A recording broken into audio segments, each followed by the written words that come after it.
All right, cool. Here we go. I'm going to go live too. Sweet. Alright, let me see if it's all good to go, which I think it is. Yeah, I figured it's just easier to Yeah, I just think I'm live now. Let's see. yeah, I think Hey, it's everybody. How are you, America? We are live. It is Monday, February 19th. I am on the left coast with Stateless Patriot. His live feed looks good. I'm checking out to see mine looks if good. mine Sounds good looks too. good. Yep. Yeah, Mine looks perfect. good as well, I think. So here we are, baby. We're good to go. Yep. Mon, yeah, looks like I'm just checking my. Okay. So how are you, man? What's the latest with you? I mean, God, not much. Like it's I'm actually pretty grateful. My primary job gave me today off. President's Nice. Day. Everybody's had a schedule at work, so we figured since we have the extra day this month, the 29th, we were actually kind of, I guess, blessed with the day off today. Well, here we go. Hmm. Yeah, it's a big ski weekend. I wish I was Oh skiing yeah, right now, but it's fine. I'm hanging out with you. never So been, never been. that's really what I want to be doing is hanging out with you and talking politics, not up out on the slopes right now. Right? Yeah, yeah. No, I hear it. It's nice though. Like, it's always a struggle when I actually have this much free time for once. Like what I want to devote myself to, be doing, and I find that like with the lack of motivation, I find that like if I just mindlessly start doing a task, like some sort of creative endeavor, it won't be long to where I'm like immersed in it. Like I start sinking into it. Like Uh-huh. today, like Yeah. like just earlier, I was recording bass for some music that I've been working on for a long time, and I found it wasn't long before I found myself being like hella productive. So like The I'm obsessive artist, man. The obsessive artist. I feel like I've been talking about that quite a bit lately. right. And when I was on the Vanguard podcast, talking about how the work ethic of the quarterback position is very akin to an obsessive artist. They're watching Yeah. film on their way from the facility to home, and vice versa in the morning after breakfast. Like they're always watching film. Yeah. It's that kind of work ethic, and I think that's the kind of work ethic that we should expect from lefty public servants, Yeah. publicly elected officials, and personalities. I want to hear the data, man. Show me the story of the data. And I think also, too, like even with guys like Kyle Kalinske, there needs to be better visual representation of the numbers. Like every normie in America should know that 70%, not 2/3, 7 out of 10 GOP voters think that Trump won in 2020. Okay? We Insane. need to make sure everybody needs to know that. Yeah. Everybody needs to know that. And if you don't know that, then you're not really fulfilling your obligations as a citizen, in my estimation. I totally agree. Like everybody needs to understand just how far gone like this party has become. Honestly, it's really like it it should be like because like the issue really is like a lot of people are already just so jaded when it comes to politics as it is, so like they don't want there's not really a sense of like urgency or like deep rooted concern when it comes to just like how insane a lot of these people are and how a lot of them like have become like over time, and it's disturbing, and more awareness needs to be there needs to be more awareness in general. Had a couple of shootings recently, not surprisingly. So I hear, Another yeah. day, another God. day in America, another shooting. There was a shooting at Lakewood Church on Super Sunday before the game, and there was another shooting in Kansas City after the Kansas City Chiefs Super Bowl victory parade. Yeah. And apparently there were 5 injured, 1 killed, and 2 minors have been charged in the mass shooting. 2 Which minors. is, yeah, Insane, and dude. I mean, it just keeps happening. I'm working on an episode about, the Who Are MAGA series. It's been taking me a while to get done. But I've done the Confederate flag wavers. I've done the Bible beaters as much as I want to. And now it's time to move on to the gun nuts. And my Yeah. thesis in that episode is going to be, you might not be a gun nut. You might be an RGO, a responsible gun owner, okay? Yeah. And that's cool. But you know that there are gun nuts out there. There are a lot of gun nuts out there. Yes. And these new laws that we want, they're not for you. They're for them. So let's talk about what those new laws are specifically, because I guarantee you RGOs, for the most part, have been fed a bunch of propaganda about how the left is coming for their guns. And it's like, I don't think that is not the right messaging. Right. The guns are here to stay. The guns are here to stay. We got to operate within the limitations yeah. of this problem. They're We've got not going 300 million guns out there. They're not coming back. But we can do something about assault rifles. We can do something about background checks. We can do something about people crossing state lines with guns. I mean, this whole states' rights bullshit. Yeah. Like, if your neighboring state has really light gun laws where you can go get a shotgun at Walmart within 45 minutes, I don't want to live next to a state like that. That's ridiculous. Right. Yeah, no kidding. It's like, what is there to do? Like obviously Congress isn't going to budge on it because the gun lobby owns like pretty much the entire Republican Party. So it's like Yep. it's like a non-starter, and like and they don't care. They don't give a fuck about their constituents either, because like even universal background checks for gun purchases is like wildly popular, like 90%. I think even amongst Republicans, it's in like 60-70 percentage range. So like it's gross. Like it really comes down to like just gaining those majorities at the federal level for the Democratic Party. Otherwise, like, there's not going to be any significant legislation even pushed forward for that.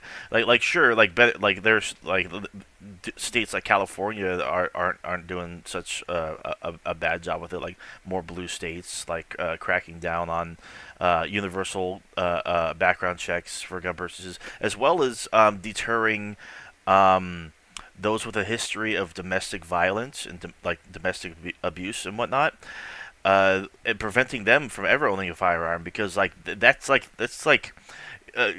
mass shootings and like having a record of domestic violence. There's a link there. Like they kind of go hand in hand, and I think that's a great place to start, because when it comes to making the argument like that, establishing rhetoric, tying those two, domestic violence and it leading to shootings, that could be that could get people's attention. That could actually change some minds. Yeah, I feel like unless we're going to get a big mass shooting leading up to election season, then it's not going to be a campaign issue. I don't know why Democrats don't push this issue harder when election time comes. It's like they've given in to this bad taste argument that the GOP makes. Right. Oh, you're trying to politicize mass shootings and school shootings and church shootings. It's like, well, if you look at these other countries, what they've done to deter gun violence in their countries, it's worked. It's worked. Exactly. And this plays off of, something I talk about in one of my earlier episodes of American exceptionalism and how America is basically the spoiled teenager of the world. It and is. like, oh, you think you can teach me something? You think you know better than me? And that's the attitude. And the answer is, yeah, look at other places to live. They're safer. New Zealand is safer. Australia is safer. Yep. The UK, a lot of other developed nations have a lot safer gun cultures. So that's what I think the pitch is to the RGOs, the responsible gun owners, is that, we need you. Get rid of your NRA card, right? Get rid of the NRA. Yeah. Let's get some real common sense laws passed, Yeah. and we're not coming for your guns. We're not coming for your guns. I want that emphasized emphatically. Right. Yeah. Yeah. And liberals have been really bad with this well, I mean, with messaging in general. I mean, take a look at Beto O'Rourke when he was running for governor in Texas. I think he actually had a chance, but there's at least like one big major Achilles heel to his campaign, and that was his insistence on, yes, we are going to take your assault rifles, we're going to take your guns. Like in Texas, dude, you don't stand a chance at that point. Like that's not the way to approach a No. historically red state like that. So messaging definitely needs to be tweaked. Yeah, it was interesting. I was watching Matthew McConaughey on The View, and he was joking around about, not really joking, but hinting that he might run for Texas governor someday. And Joy Behar chimed in and said, "Well, how are you going to become governor in Texas by being anti-gun?" And he got all pissed off, and he said, "You're playing a game right now, and I'm not interested in playing it." And he's like Jeez. trying to be above it. And I'm like, dude, you're a fucking heartthrob actor. Like, give me a break, man. What she should have followed up, she backed down immediately. And what she should have followed up with was, well, how do you feel about the NRA? Because that's what this issue comes down to. Yeah. That's the only entity that really matters in this equation is what is the NRA standing in between, because until they're out of the way, we're never going to get anything done. Right. So you're either with common sense gun laws or you're with the NRA. Yeah. Exactly. And like look no further than the massive contributions that they make to several political campaigns, and we wonder why nothing gets done in general.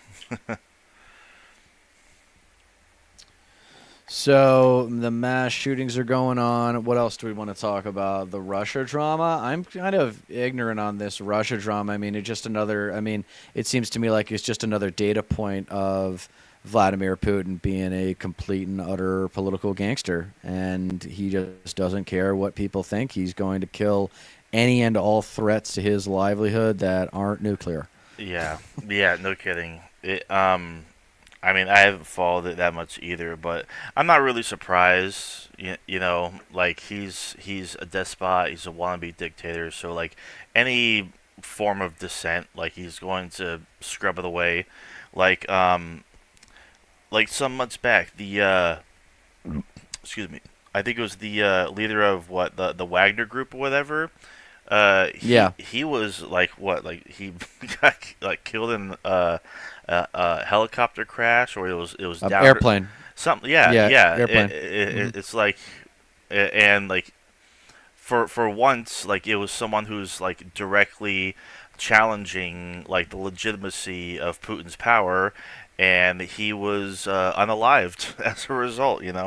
It's disgusting, it's disturbing, and not surprising if you understand how Putin and the Kremlin operates.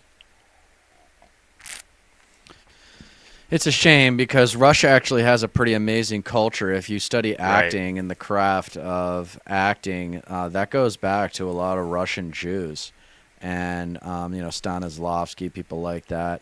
Yeah. So it's a sad state of affairs that culture can't be more prolific in global society Yeah. because just one guy just denies his people and outsiders to really accessing the country. And it's just a shame that we thought we killed imperialism in World War II, and here it is back again.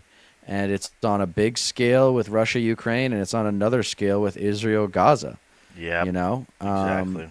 and I mean, and it's just never gonna end. I feel like a lot of these, I'm torn over Ukraine money. I mean, I'll be interested to hear what you have to say about it because, on the one hand, we got to make sure that they either put up a fight or don't lose, or preferably it'd be great to get the border lines back to where they were, but I have a feeling that's impossible at this point.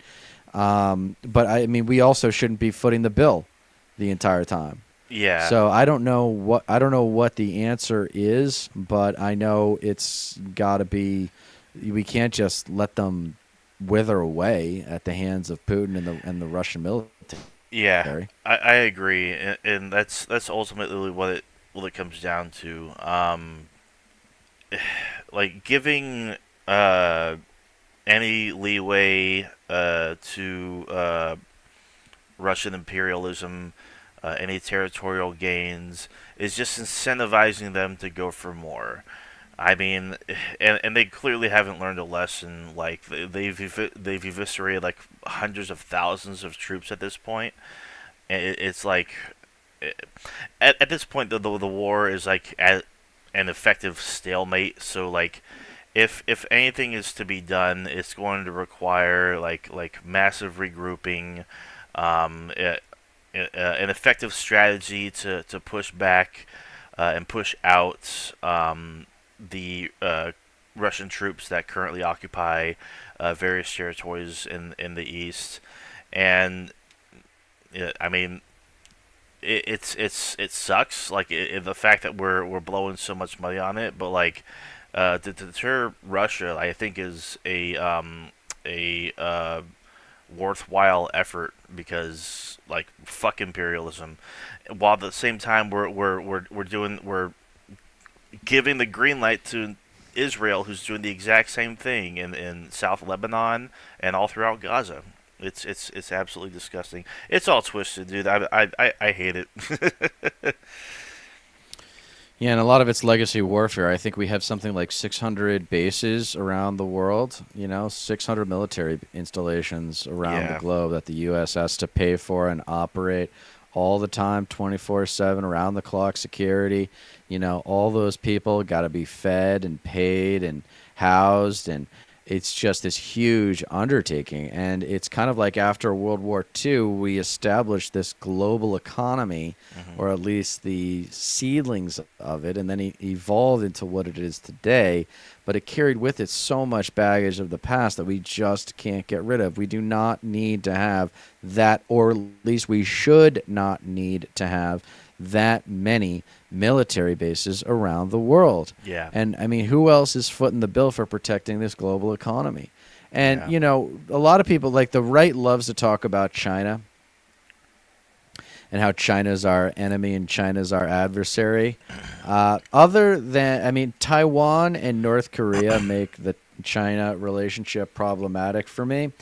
But ultimately, it's such a different universe over there. We have to make sure that the Chinese and our economies are so interlinked, Yes. and there actually is a lot of love for America because of that economic relationship Exactly. in China. So I think we need to kind of do the Nixon doctrine with China and just say, hey, there are strange across the street neighbor, and Yeah. we don't really need to be we don't need to be best friends with them, but we just need to get along with them, and they mind their Right. business and we mind ours. And at the end of the day, China can be the world, the manufacturer, the factory of the world, or whatever, but they'll never have a popular culture like we have. Their culture will never travel like ours does. Yeah. And that's okay. That seems to be okay with them. I don't know. They keep making movies, but I'd love to see something come out of China that's an entertainment product that doesn't have to do with martial arts or war, and is actually interesting to people that are not in or from China. So Yeah. that would be the challenge for me, is kind of, if I were a publicly elected official and wanting to kind of speak out about a fresh take on the Chinese relationship, it's like let's do a better job of connecting our cultures and making sure we just respect, and we don't have to like each other. Let's just respect each other so that we can all get along. Because I worry Right. about the Chinese investment in Africa and a lot of other parts of the world. They're doing a lot of what the Soviet Union used to do, 50 years ago, Yep. with their own version of kind of government infrastructural support, Yeah. or what do you call it? Imperialism. Yeah. Right. Looks like mom's basement. Yeah. Yeah. Are you Dwayne Elizondo Mountain Dew Herbert Camacho just said looks like mom's basement. Dwayne, are you talking about me? Are you talking about Stateless Patriot here, man? I This get. is my office. Yeah. Like what are we talking about here? Yeah. No. It's like they engage in like a sort of soft imperialism that doesn't require military might like the U.S. has done for years and years and years.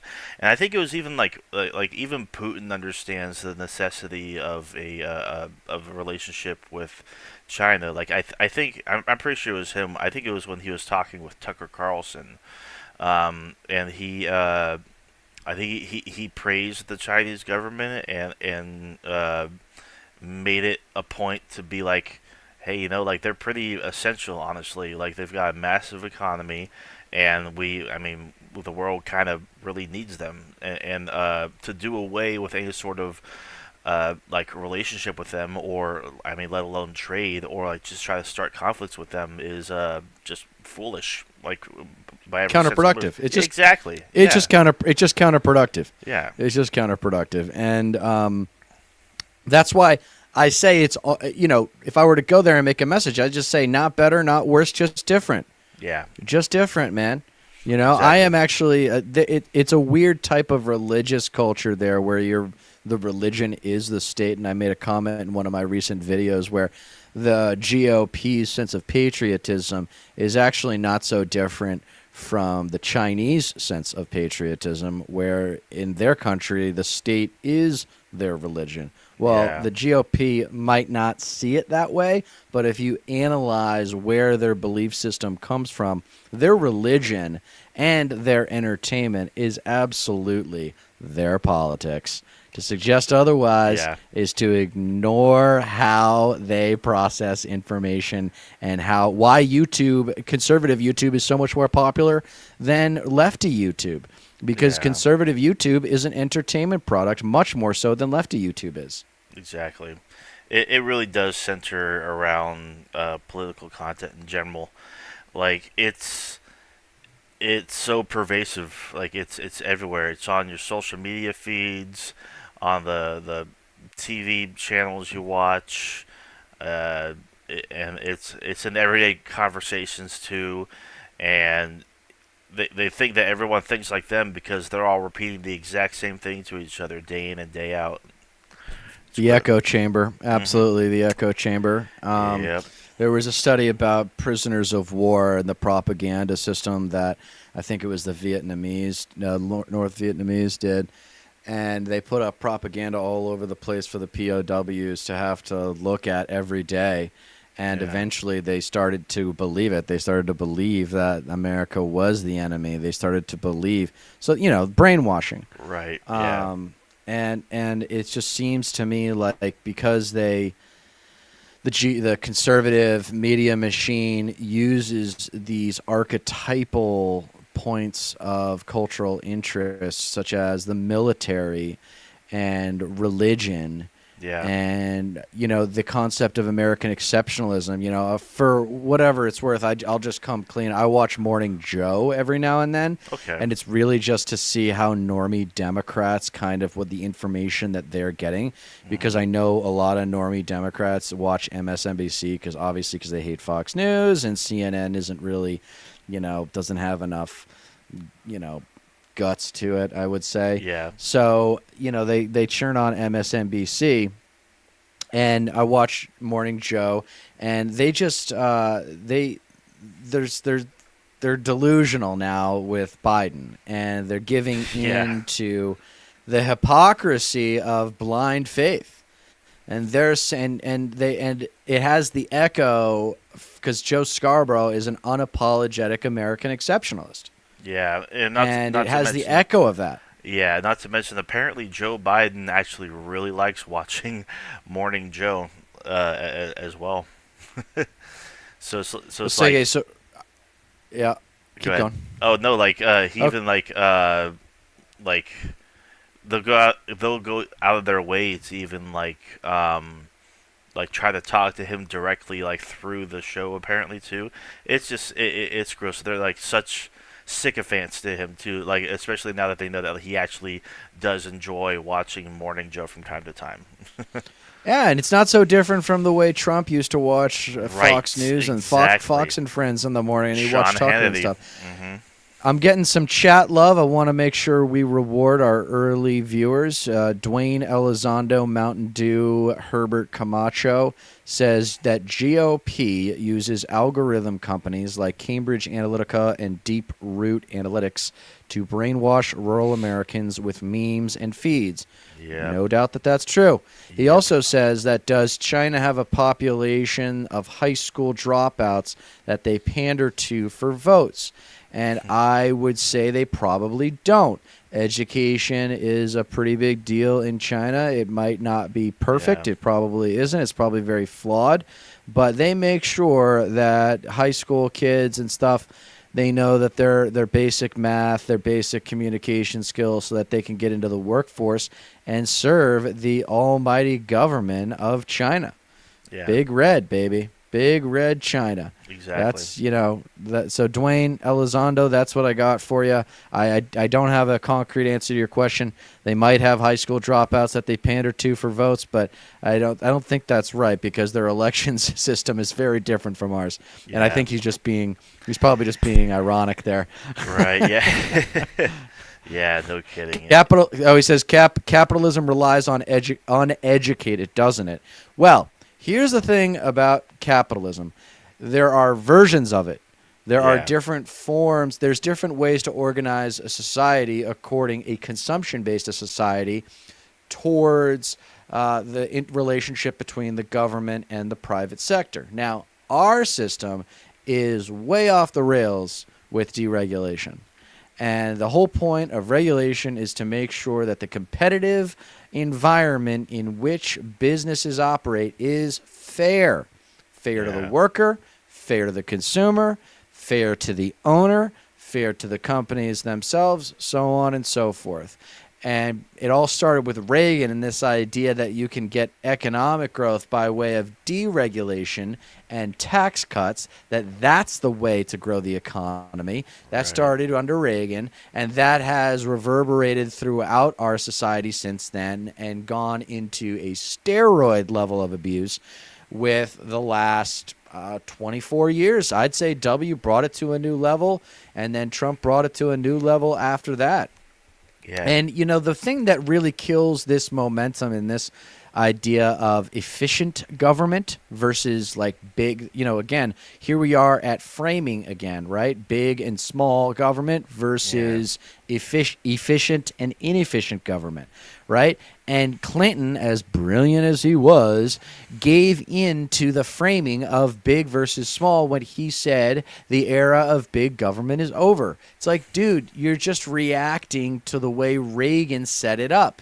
You're Right. giving in to and that's also what happened with his sex scandal where he lied. If he had just told the truth and said, yes, I had an affair with an intern, I lied about it to it's a family issue.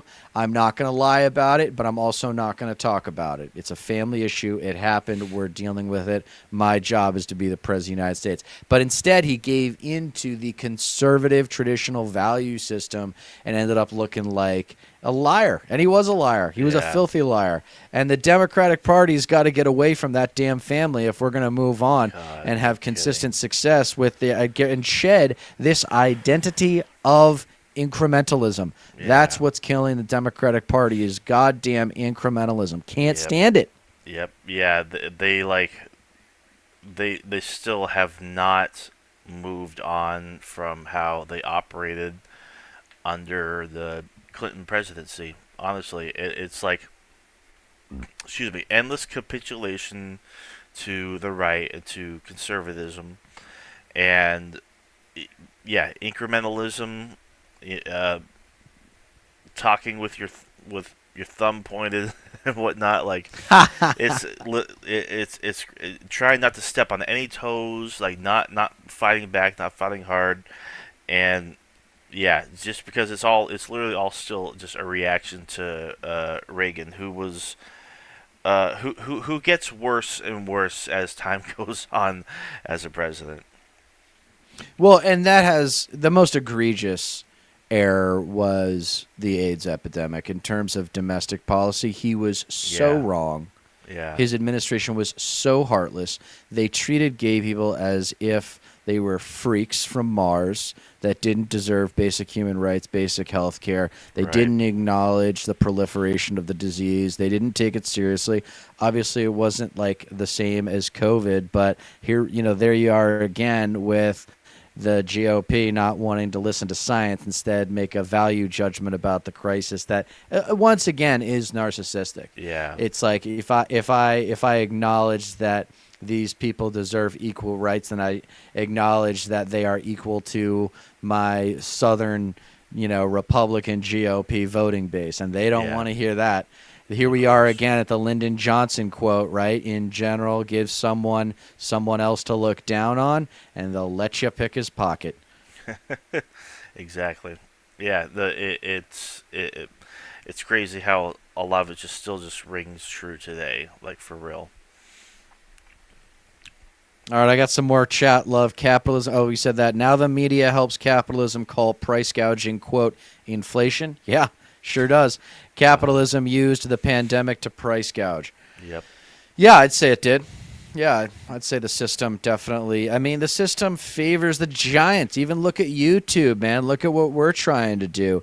It Yeah. used to be that YouTube was only for independent content creators, and now mass media has infiltrated it and poisoned the goddamn well. There's blood in the water, and it's called mainstream media segments. They Yeah. just dominate. MSNBC has 6 million subscribers on YouTube. It's like, and they just air out the segments from Morning Joe in the afternoon. People don't Yeah. need to have a YouTube TV subscription. They just need to have a YouTube subscription. Right. It's unbelievable to me that they allowed that. Media law should be a huge talking point for the progressive left. And people need Yeah. to more. Okay, so here's Bill Clinton's big four mistakes. Ready? All right. Crime bill, NAFTA, telecom, and the biggest one, in my opinion, is repealing Glass-Steagall, which allowed for Yeah. retail banks and investment banks to become the same. And Yeah. telecom allowed for all the consolidation in media. And the crime bill, everybody knows the story there. And NAFTA, I think as well. Most people know the story there. And then here comes Dwayne again. But alas, the dueling media narratives have brought us to the edge of civil war. MAGA versus the woke military. Yeah. That's yeah, the woke military. The woke It never military. fails to like get a laugh out of me because it's like the military's kind of like always been woke. Like they're actually a very progressive entity. Like nowadays, they're renaming bases and renaming carriers so they're not named after like Confederate generals or racists of the past and whatnot. It's like it, and another thing about that too is I believe it was like the Space Commander or whatever. Alabama really wanted Space Command. I'm pretty sure it was Alabama, but they ended up I think settling in Colorado, mostly because I believe Alabama is very regressive in their civil rights laws, particularly towards trans individuals and women. I had no idea. I had no idea. When did you find that out?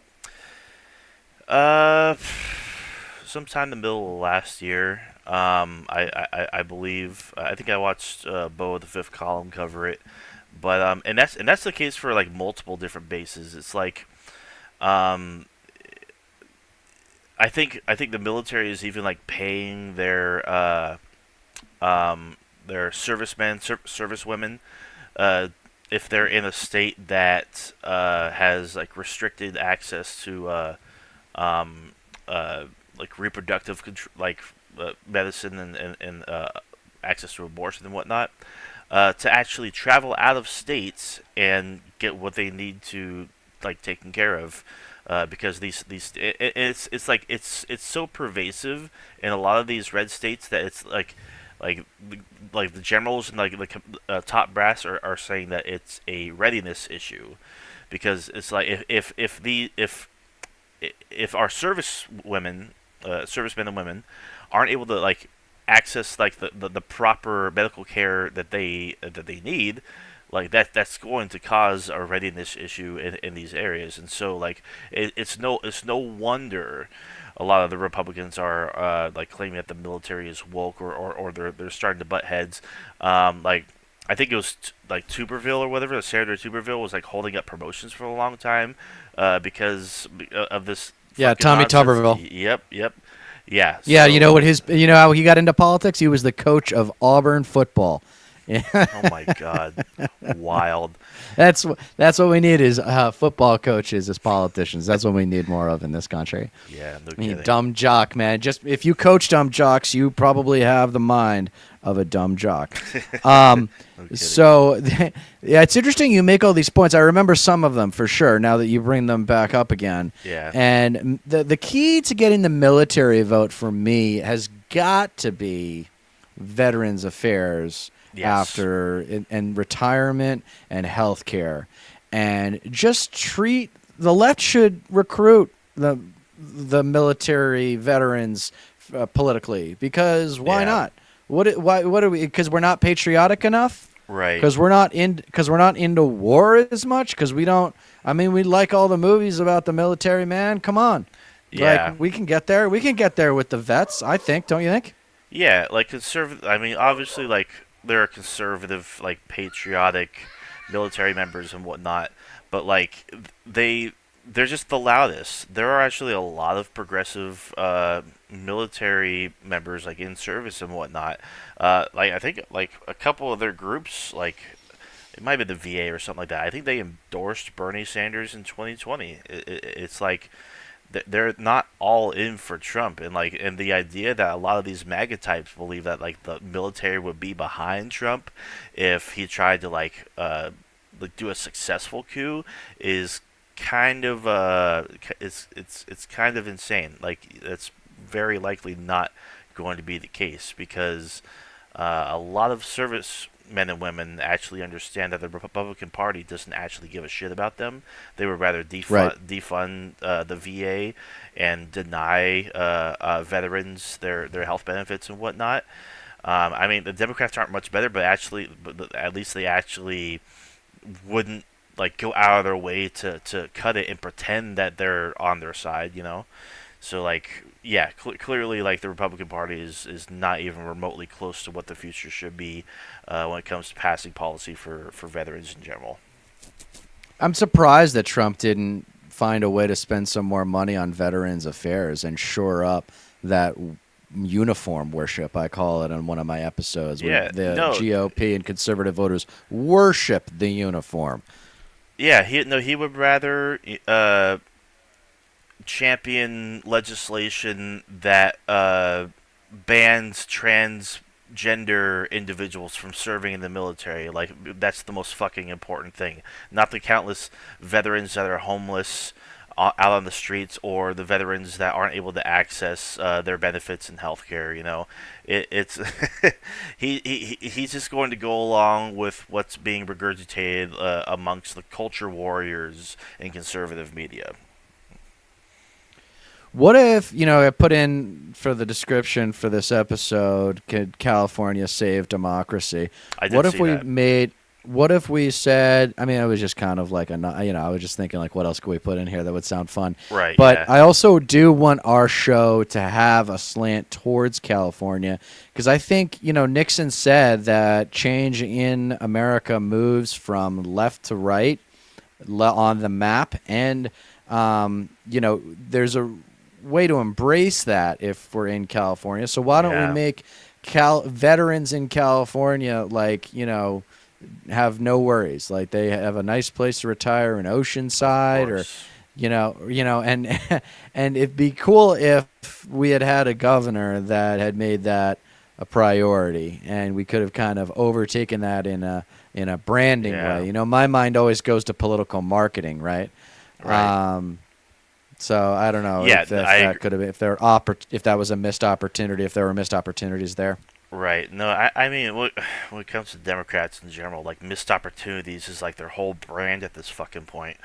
But yeah, no, that would actually be like if someone actually gotten Gavin Newsom's ear about that, like there's so much potential. Like really, the sky is the limit. It's just about actually uh, devoting yourself to the messaging and like actually campaigning for these issues that like obviously like Republicans have dropped the ball on or just won't touch or won't even bother championing yeah like add that to the list of potential campaign issues. I think it comes down to prioritizing because there's only Of so course. much you can do. Reagan said that if you get 70% of what you want to get done in 2 terms as president, that's an A plus. So Yeah. if you put that at the state level, you go in and you say, okay, we're California. What do we really want to nail home and make sure that everybody who comes to California says about California when they get home? All right, San Diego, Los Angeles, San Francisco, all pristine, tourist-friendly places that welcome people from Yeah. all over the country and from all over the world, right?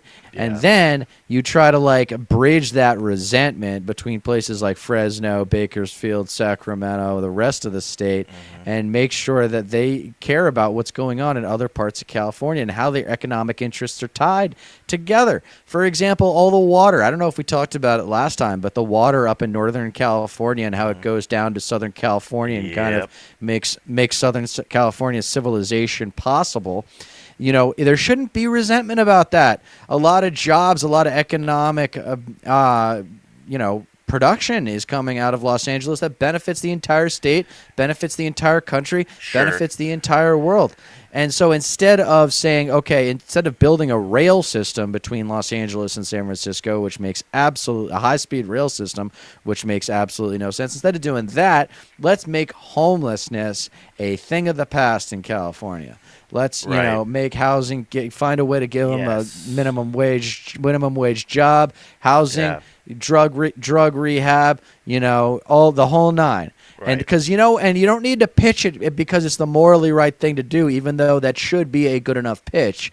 The Yeah. pitch can be, it's good for business. Yeah. It's good for business. Yeah. Which means it's good for everybody. Yeah.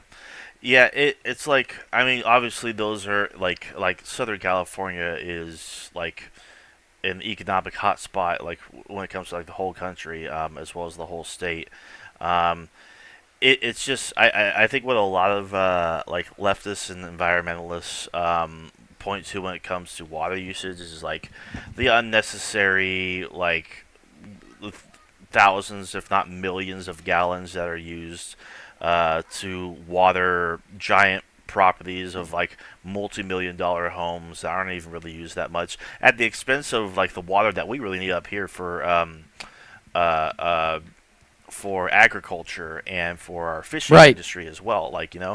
Right. And uh, if it's all just going down there for leisure and not Yeah, for for golf courses. yeah, like it's no wonder you have like flex alerts for water or whatever. So like to cut down water usage and turn it on these days of the week and whatnot. It's no wonder there's a drought. Like all that water, instead of watering the lawns of some multimillionaire, could be used to water crops and whatnot, or assist with the fishing industry. Which I think that's where a lot of the issues tie. So if that can be like mitigated and regulated, like to where it's a lot more sustainable, I think people will be a whole lot more open to um, like capitalizing on how like Southern California in general is just like the economic hotspot and like the place to I guess build something. I guess I don't know, but yeah. Yeah. All right, see, let's give Dwayne some more love here. He says, make semi-automatic gun owners respect military hardware again. Yeah, I'm with you. He says, is that a Lewitt mic? I don't know. This is a Shure mic. I don't know what mic you're using, Stateless. It's just And my then, little headset thing. Makes and it then easier. what if Convenient. Trump? He's Dwayne Elizondo again says, "What if Trump put a red MAGA hat on the swamp?"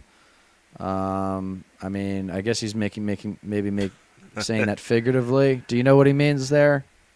Probably like instead of like draining the swamp, pretend that the swamp are actually our friends Ah, and believe in our message. there you go. Probably. There you go. Yeah, I think you got it. Thank you for the help there. Yeah. Seems like MAGA is mostly the worthless to forward movement, especially if the service industry is moving to mechanize.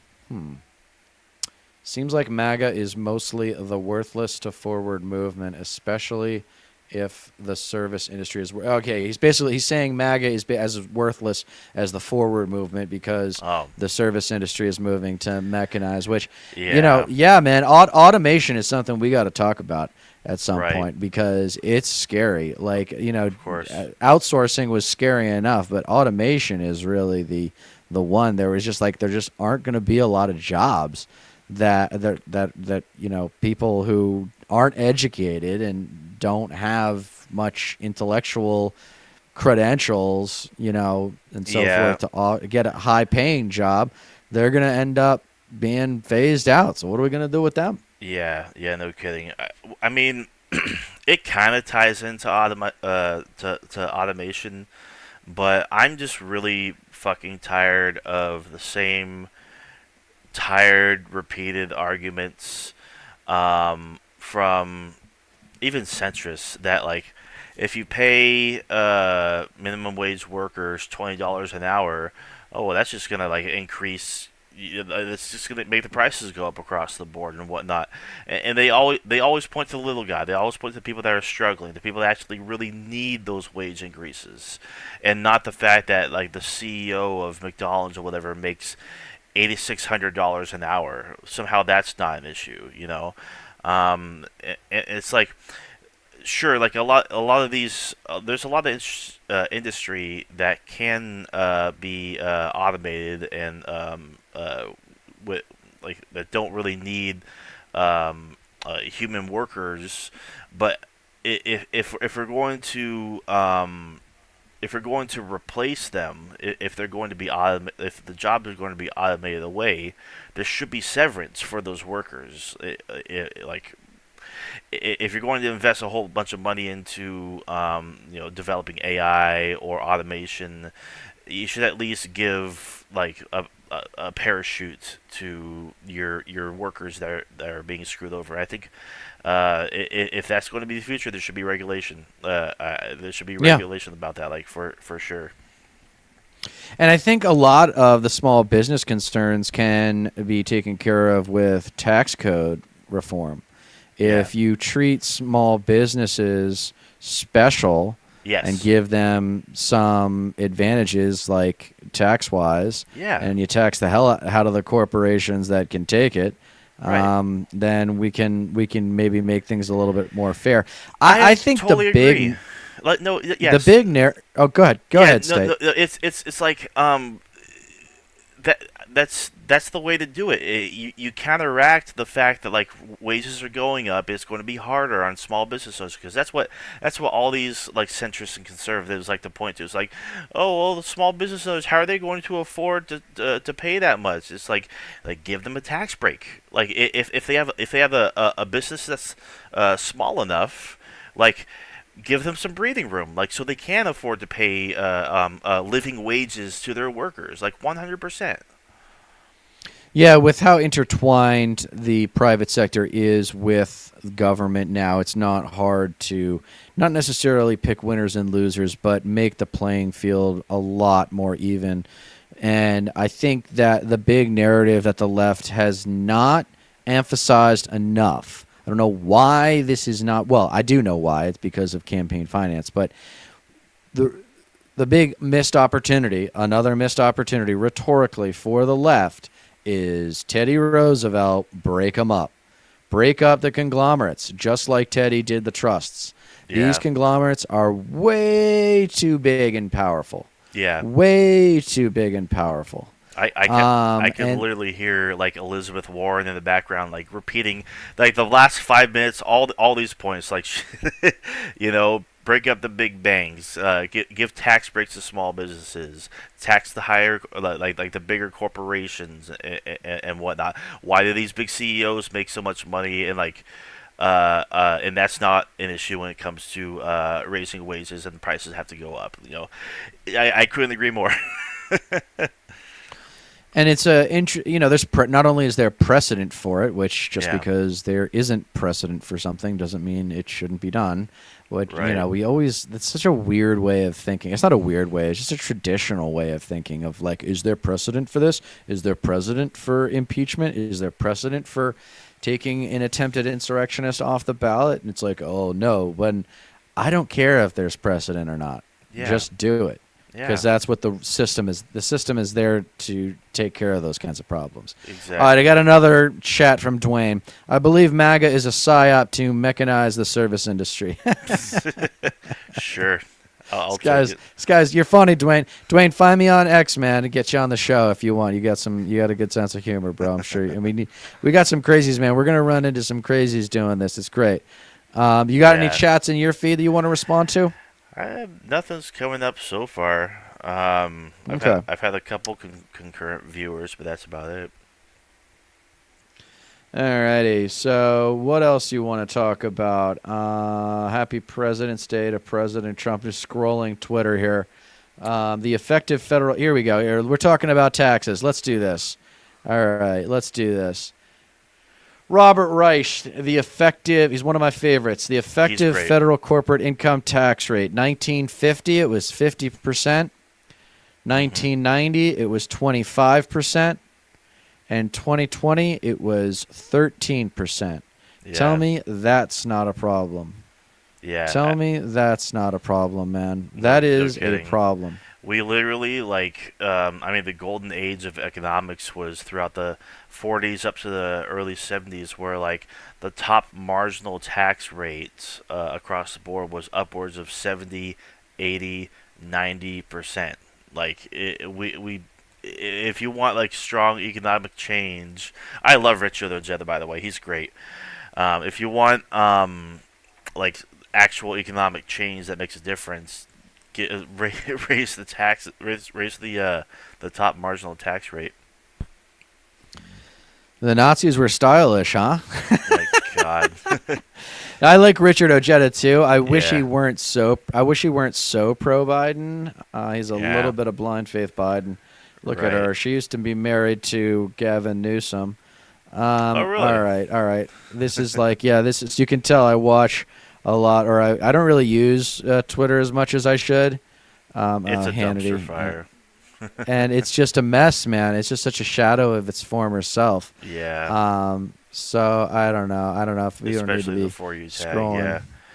We don't need to be scrolling Twitter anymore. Right. Yeah. Anything else you want to talk about? Let's see. We got about a little bit less than an hour, so I don't know. I'm good with what I wanted to discuss. I mean, electoralism. I mean, polls and stuff. Everything's still shaky. Nothing's really changing as far as I can tell. Politically right now, everyone's kind of still wondering if they're going to do Kamala or Gavin at the convention, but we're so far away from that, and we've talked about it already a Yeah. bunch. I don't see a reason to discuss it now, but. Yeah. I just lost my last viewer, so I think we should probably wrap it up unless you got anything else you want to discuss. Yeah, that's fine. I got to take a leak anyway.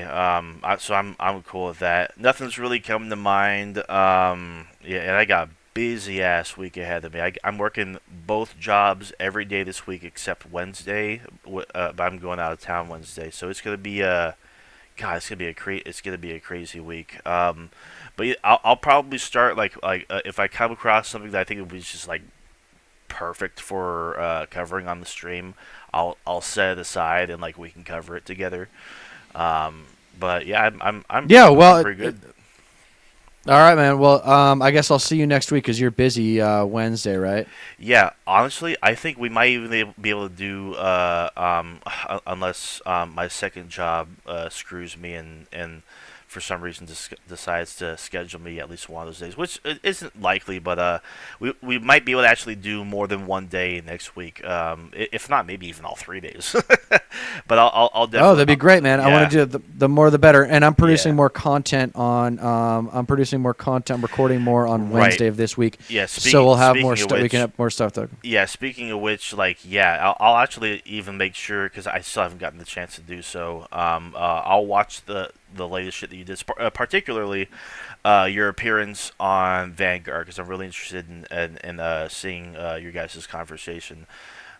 Sure. But It's mostly about getting lefties into sports. hell yeah, okay, yeah. Yeah. And we'll definitely I'll let you know what next Monday, Tuesday, and Wednesday looks like. All right, my man. Take care. Cool, for sure. You too. Bye bye.